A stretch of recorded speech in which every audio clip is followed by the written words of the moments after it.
அதிமுகவில் துணை பொதுச் செயலாளர் பதவியை ஏற்க முடியாது எஸ்பி வேலுமணி உறுதி.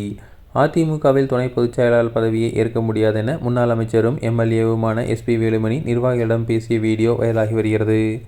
அதிமுக கட்சியின் தலைமை நிலைய செயலாளராகவும் கோவை புறநகர் தெற்கு மாவட்ட செயலாளராகவும் பணியாற்றி வந்தவர் எஸ்பி வேலுமணி.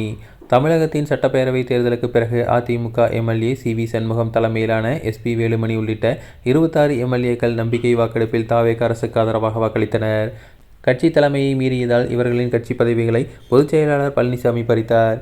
குறிப்பாக SP Velumani, CV. Shanmugam, Vijayabaskar, MR. Vijayabaskar உள்ளிட்ட 26 மாவட்ட செயலாளர்களின் பதவிகள் பறிக்கப்பட்டன. பின்னர் இவர்களின் சிலரை தவிர எஸ்பி வேலுமணி உள்ளிட்டோர் மீண்டும் அதிமுகவுக்கு திரும்பினர்.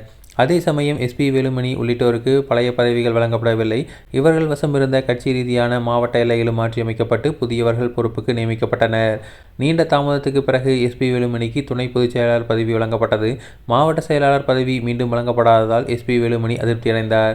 தொடர்ந்து கடந்த ஞாயிற்றுக்கிழமை கோவையில் தனது ஆதரவாளருடன் ஆலோசனை கூட்டம் நடத்தினார். இதைத் தொடர்ந்து செய்தியாளரிடம் பேசினார். இந்த நிலையில் அந்த கூட்டத்தில் எஸ்பி வேலுமணி பேசிய வீடியோ சமூக வலைதளங்களில் வைரலாக பரவியுள்ளது. அந்த வீடியோவில் எஸ்பி வேலுமணி பேசும்போது, என்னை நம்பி வந்தவர்களை விட்டுவிட்டு நான் பதவி வாங்க தயாராக இல்லை. என்னுடன் 30 மாவட்ட செயலாளர்கள் வந்துள்ளனர். அவர்களுக்கு பதவி வழங்கவில்லை. நான் மட்டும் துணை பொதுச் செயலாளர் பதவியை எப்படி ஏற்றுக்கொள்ள முடியும் என கேள்வி எழுப்பியுள்ளார். நம்பி பின்னால் நின்றவர்கள் கஷ்டப்பட்டவர்கள். வீரமணி, தங்கமணி, விஜயபாஸ்கர், சி.வி. சண்முகம் ஆகியோர் அந்தந்த மாவட்டங்களின் ஜாம்பவான்கள். செலவு செய்து கட்சியை வளர்த்தவர்கள். அவர்களுக்கு எல்லாம் பதவி வழங்கவில்லை. அவர்கள் என் பின்னால் நிற்கிறார்கள். பின்னர் எப்படி நான் பதவி ஏற்க முடியும் என கூறியுள்ளார். இதற்கிடையே முன்னாள் அமைச்சர் எஸ்பி வேலுமணி எம்எல்ஏ கோவையில் இருந்து விமானம் மூலம் சென்னைக்கு புறப்பட்டு சென்றார்.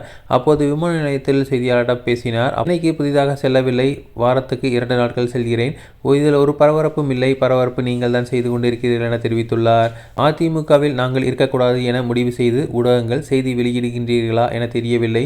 எதுவாக இருந்தாலும் செய்தியாளரிடம் நிச்சயம் தெரிவிக்கின்றேன் என்று கூறியுள்ளார்.